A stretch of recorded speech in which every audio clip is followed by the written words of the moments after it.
My husband hid an entire second family from me for 10 years. 2 children. A house. A mortgage. And the woman raising them sent me a text message that read, "He chose me." I read it 3 times. Then I made one phone call. Not to him. Not to her. Not to anyone in my family. When my husband walked through that door later that evening, kissed me on the top of my head like he had every single day for 14 years, he had absolutely no idea that the woman pouring his wine had already started building the case that would take everything he thought was safely hidden. This is what happens when you underestimate the quiet ones. Stay with me because the way this story ends is not the way you think. For a long time I believed happiness could be measured in small, ordinary things. The smell of coffee at 6 in the morning. Keys turning in the lock at dinner time. The way my husband kissed the top of my head every Sunday before his morning run. For 14 years, those small rituals were my proof that I had chosen right. That we had chosen right. My name is Clara. I'm 43 years old. I live in a quiet city in the Pacific Northwest, and I teach high school English. I'm the woman who grades essays on the couch with a glass of wine, who grows tomatoes that always ripen too late in the season, who calls her mother every Sunday at noon.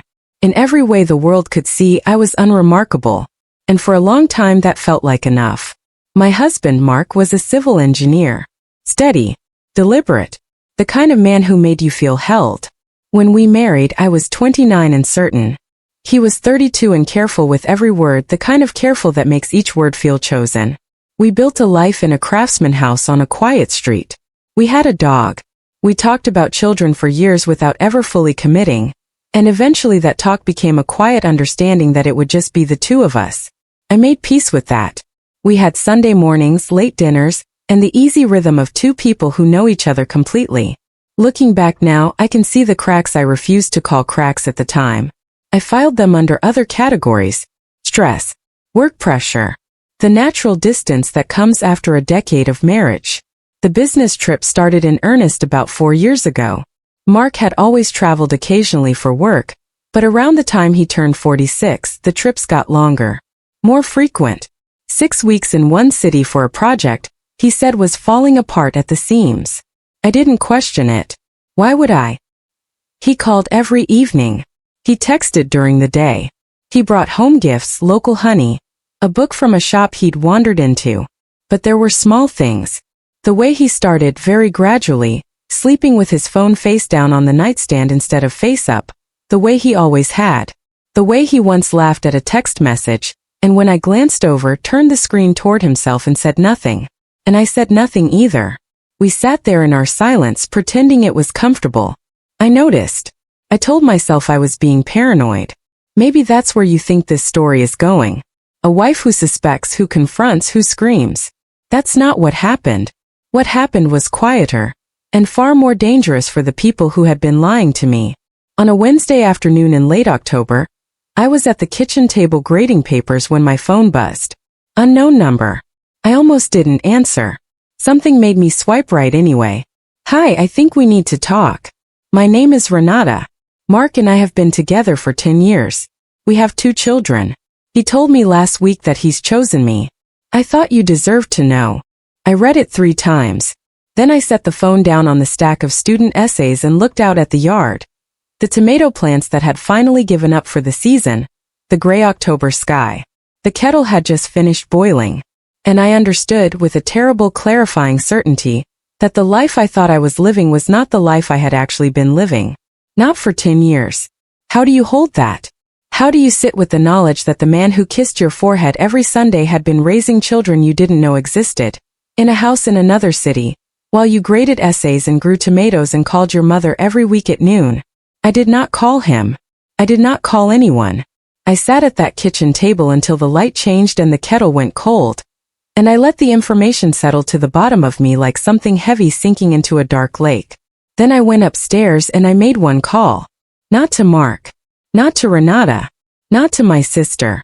I called a family law attorney whose name I had written in the back of my planner 3 years earlier, after a faculty meeting about employee resources, and then told myself I'd forgotten.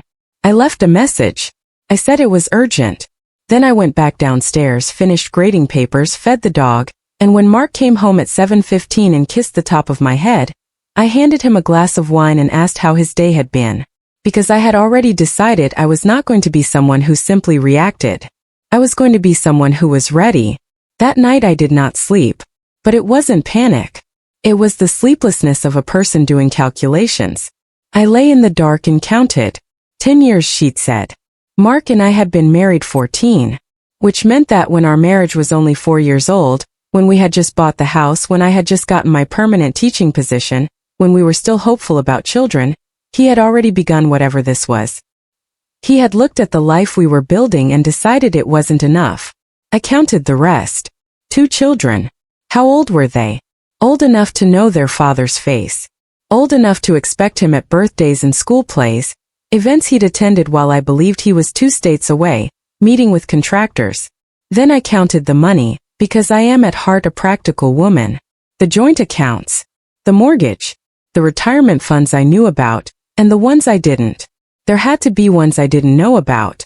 How else do you sustain a second household for a decade without your wife noticing? The fear came in cold and quiet, not dramatic. What if he drained things? What if the financial foundation of my life was as much an illusion as the emotional one? But underneath the fear was something I didn't expect. Something close to relief. Like a headache finally sharpening into a pain you can name and treat. I got up at 4 a.m, made coffee, sat down with a legal pad while Mark slept upstairs, and I started writing what I needed. A lawyer immediately. Documentation, bank statements, property records, anything I could access without alerting him. An independent verification of what Renata had told me, because she hadn't told me as a kindness. She told me as a declaration of victory. He chose me.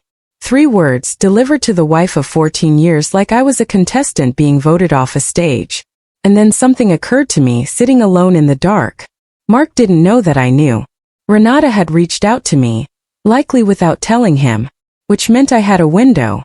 A small one, but a window.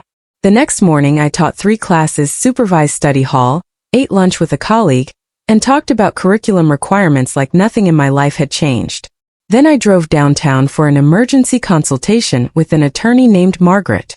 She was small, composed, in her 50s, and had clearly heard every version of this story before. I told her everything. She asked questions I'd anticipated, and several I hadn't. At the very top of her list of things not to do. Do not confront your husband. Not yet. Not until you're ready. I paid the retainer from a personal savings account I had opened in my own name 12 years earlier, for reasons I no longer remembered. Some quiet instinct I had never fully listened to until now. Margaret moved faster than I expected.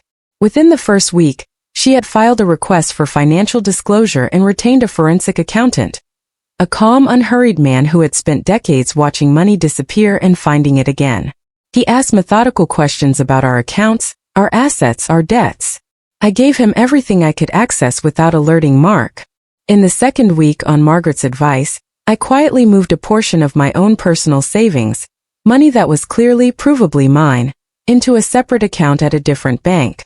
I did it standing outside the school building in the October cold, between classes, moving money quietly like water finding its own level. That same week, Renata texted again. Different tone this time. Less declaration, more anxiety.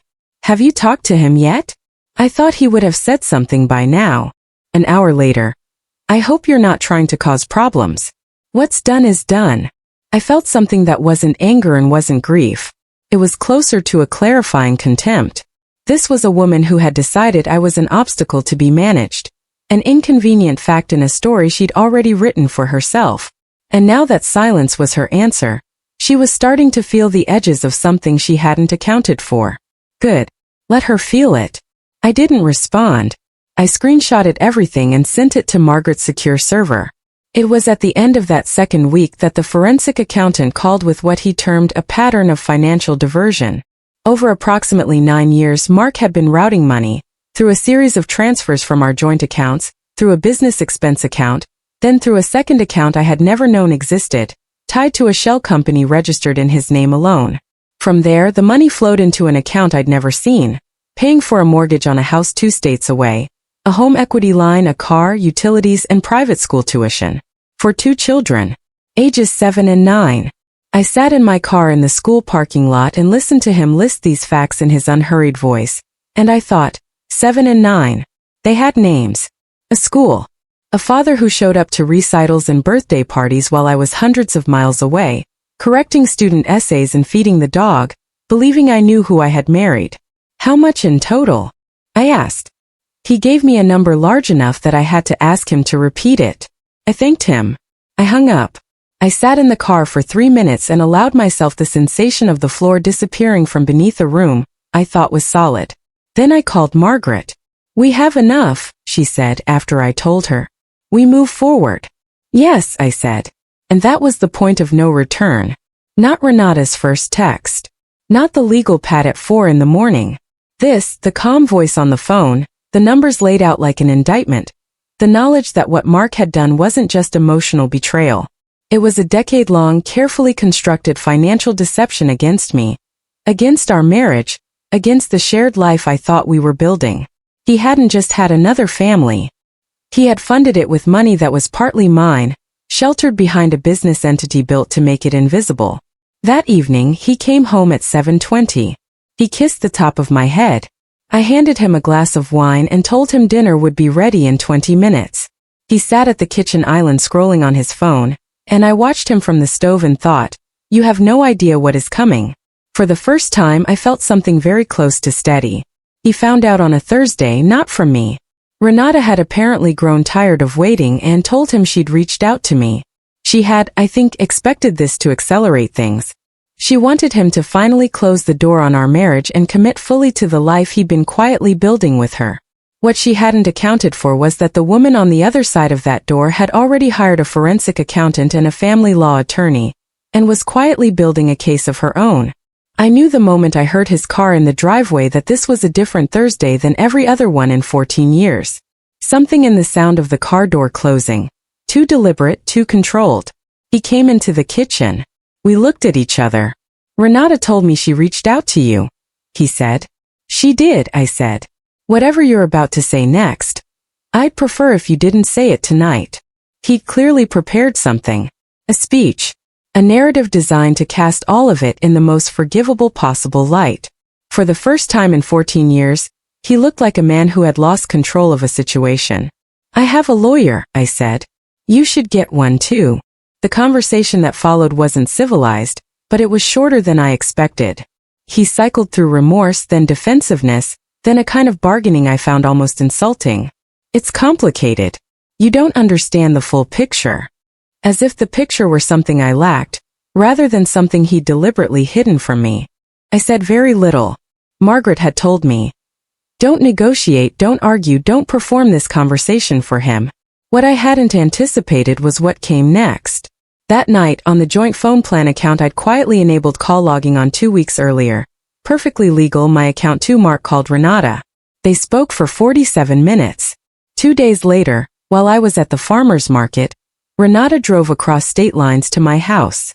I came home to find her car in my driveway. A tall woman, dark-haired, in an expensive coat, standing at my front door. 2 empty child car seats in the back. Thank God she hadn't brought them. We should talk, she said. We have nothing to talk about. You're making this harder than it needs to be. Her voice was low, controlled, but there was heat underneath it. Mark and I have children. We have a life. You don't have children. You have a house and a dog. If you fight this, you'll spend 2 years in court, money you don't have, and at the end you'll still be alone. I thought about the forensic accountant's numbers. About the shell company. About 2 children, 7 and 9. Please get off my property, I said. Her voice rose. A neighbor appeared at a window across the street. I will not forget this, she said. You have no idea what we can do to you. I had filmed the last 4 minutes on my phone, held loosely at my side.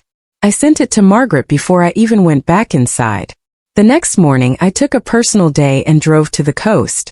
I walked the beach for 2 hours alone, the wind off the water, and let myself feel tired. Not defeated. Just tired. A woman who had been carrying something heavy and needed one day to set it down. I gave myself that one day. Then I went home and kept going. In the weeks that followed, the pressure came in waves, instructive not because they frightened me, but because they revealed exactly how Mark and Renata were thinking about me. First careful text from Mark.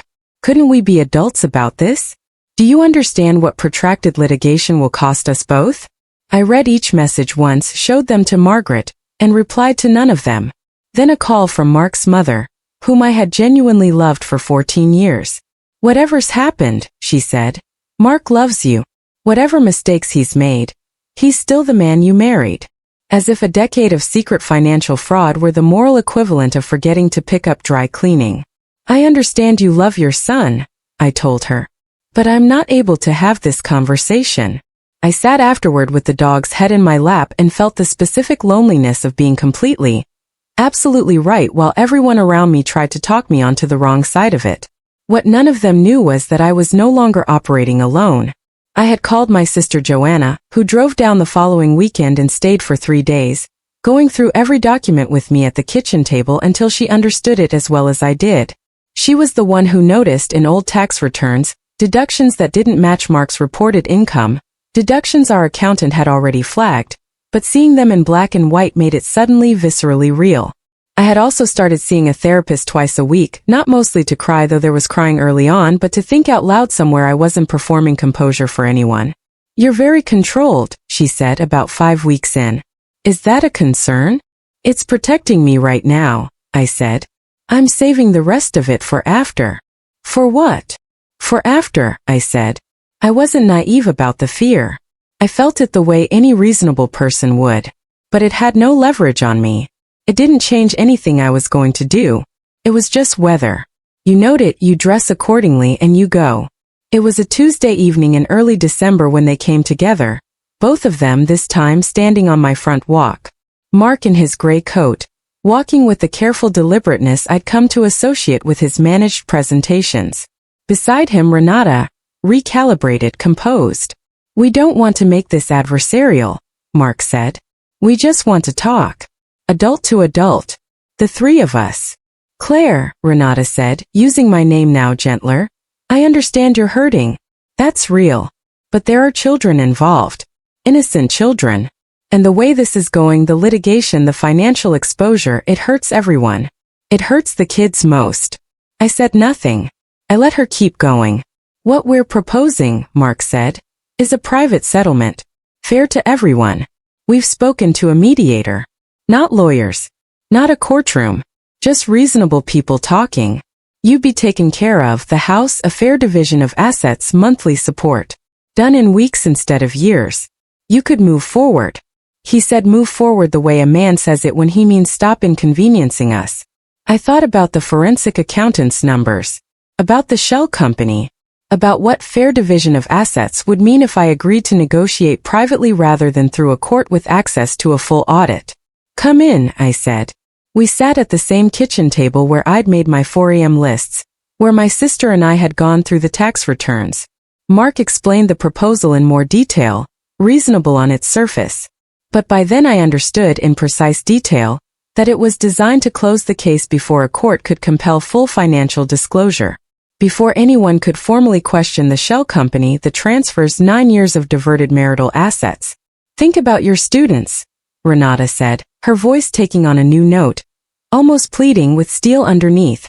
Think about your reputation. This will all come out in court. All of it. People will talk. Is that what you want? There it was. Are you threatening me? I asked. I'm being honest with you. I looked at her. Then at Mark. I need you both to leave my house now. Mark started to say something, his careful voice cracking for the first time. I stood up. The dog stood with me. There is something about the simple physical act of standing that closes a door. They left. I watched their car pull away, sat back down and felt it. A small cold hand closing around something in my chest. Because Renata's threat, baseless as it was, had touched something real. The fear of exposure. Of the story being told in the wrong order by the wrong people before I had the chance to tell it myself. But the fear sharpened into something useful. A reminder of why precision mattered.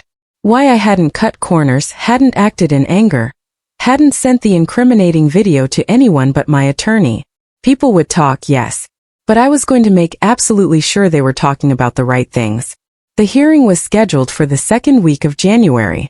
A cold, bright Thursday morning, the kind of winter day where the light comes in sideways. I wore a navy suit I'd bought specifically for this. Not because I believed courtroom clothing was symbolic, but because Margaret had told me to wear something that made me feel exactly like myself. I'd barely slept the night before. Not from fear. I'd sat up reading through the timeline one final time. Every transfer, every date, every document built into an architecture of irrefutable fact. I closed the folder at midnight and slept 6 hours without dreaming. The courtroom was smaller than I'd imagined. The judge presided. A woman in her 60s with reading glasses on a beaded chain, and the particular economy of movement that comes from decades of hearing consequential things. Margaret sat beside me. Across the aisle, Mark sat with his attorney, a tall man with the look of someone accustomed to winning on technicalities. Renata wasn't there.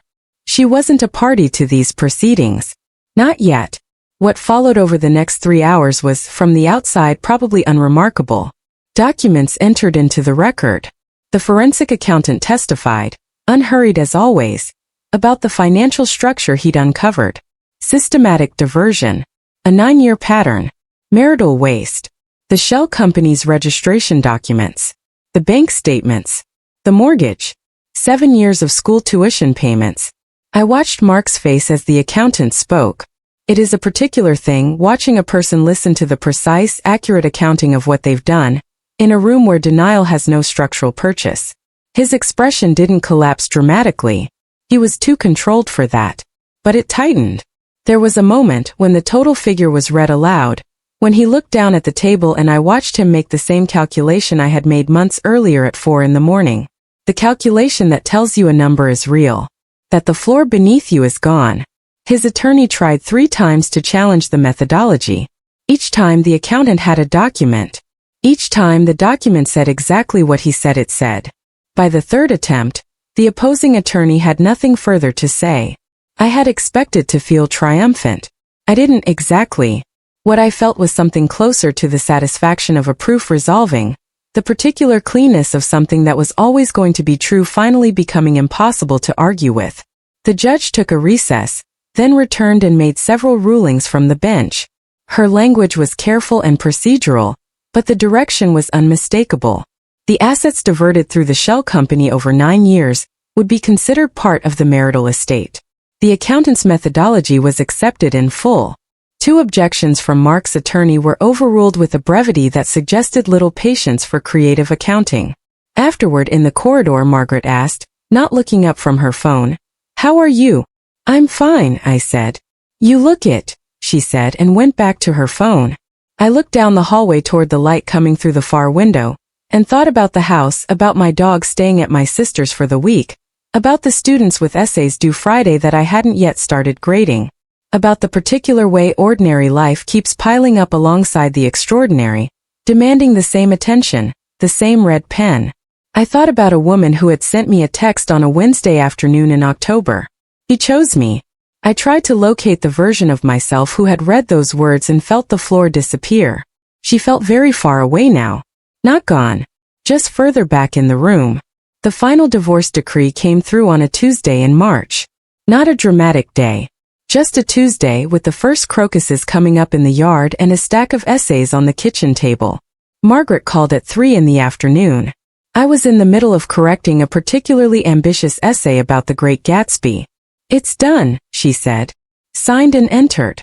I set down my pen. Looked at the crocuses. "Tell me," I said.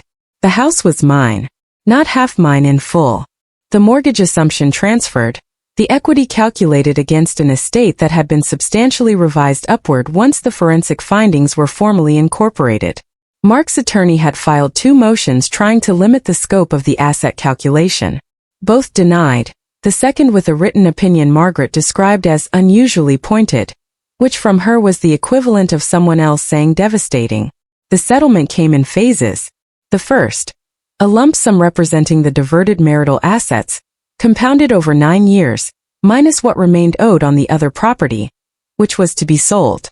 The second, monthly support reflecting the disparity that had existed for years between what Mark earned and what he had told me he earned. Margaret had fought for both with the same steady, unhurried determination she brought to everything. I never once regretted trusting her judgment. In the weeks following the hearing, Mark was also referred to his state's professional licensing board over a separate matter Margaret had flagged. The shell company, once it became part of the public divorce record, attracted attention from the state revenue service. I hadn't asked her to pursue it. She had, in her words, simply noted it, and let the process handle the rest. I hung up the phone and sat in the quiet kitchen. I didn't cry. I thought maybe I would. That the formal end of 14 years would bring some final wave of grief. What I felt instead was quieter, more durable, a settling. The way a building settles on its foundation after something seismic has passed through, and the ground finally stills. I was still here. The house was still here. The crocuses were still coming up. I called my sister. "It's done," I said. She made a sound somewhere between a laugh and a breath out. "Tell me everything," she said. I told her everything. That evening I walked with the dog down our street in the early spring dark, the air smelling of wet earth and something coming back to life. I thought about what I was going to do with the rest of what I had. The house, the work I loved, the students with their chaotic, earnest essays and their enormous feelings about books, the sister who'd driven 4 hours without being asked, the therapist who told me to save the feeling for after, the crocuses that came up without me asking them to, because that's what they do. They come back. I wasn't naive about what was ahead. I wasn't 29, newly married and certain. I was 43, newly alone and clear-eyed. A different thing. And in some ways, a better one. But I was also standing on that street in March with the dog at my heels, the decree signed, the settlement in my account, and the house behind me full of lamplight and student essays. Undeniably, and for the first time in a long time free. The year that followed wasn't dramatic. And I mean that as the highest possible praise.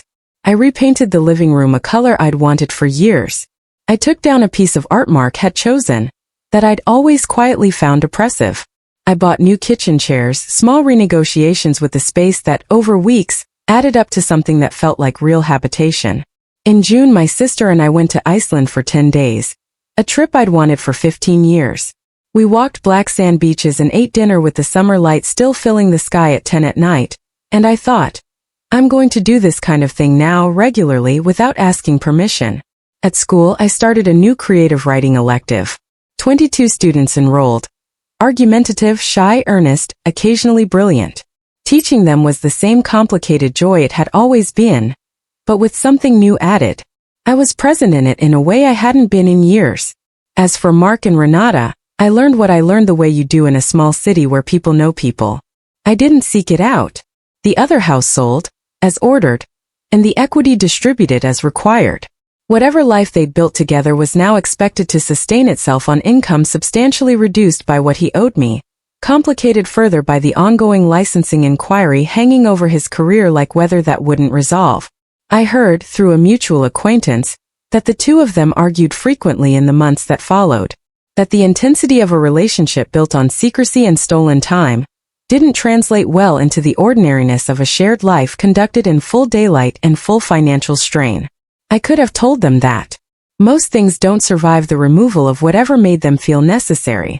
I thought about her sometimes, not with cruelty, but with a complicated understanding of how people convince themselves that what they want is also what they deserve, and how the world doesn't always cooperate with that math. Mostly, though, I didn't think about her at all. I was too busy living. The tomatoes came in on time that year, for the first time I could remember. There's a version of this story where I confronted my husband the night I found out, said everything, and let the wreckage sort itself out. I'm glad I didn't live that version. What I learned is this.